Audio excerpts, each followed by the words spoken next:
Hi అండి, అందరికీ good morning. అందరికీ హ్యాపీ సండే. ఏం చేస్తున్నారు? అందరూ బాగున్నారా? అందరూ బాగుండాలి, అందులో మనం కూడా ఉండాలని మనస్ఫూర్తిగా అయితే కోరుకుంటూ అందరికీ హ్యాపీ సండే అండి. Good morning. టిఫిన్ చేశారా? టీ తాగారా? ఏం చేస్తున్నారు?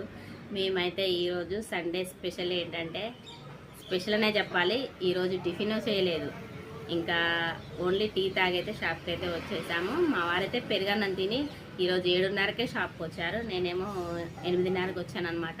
ఈరోజు కొంచెం బిజీగా ఉండే షాపు, అందుకని పొద్దున్నే వచ్చాము. సండే స్పెషల్స్ ఏంటి అనుకుంటే, ఈరోజు మా ఇంట్లో ఏం లేదంటే, ఇప్పుడు ఏం తెస్తారో మా వారు, ఇంకా ఏం వండాలో ఏం టిఫిన్ కూడా చేయలేదు ఈరోజు. ఓన్లీ టీ తాగైతే షాప్కి అయితే వచ్చేసాను. టైం 9 అవుతుంది. ఓకే ఫ్రెండ్స్, మీరేం టిఫిన్ చేసుకున్నారు? సండే స్పెషల్ ఏంటి కామెంట్ చేయండి. అలాగే అందరికీ హ్యాపీ సండే అండి. నేను కూడా ఇప్పుడు వెళ్ళి వంట చేయాలి.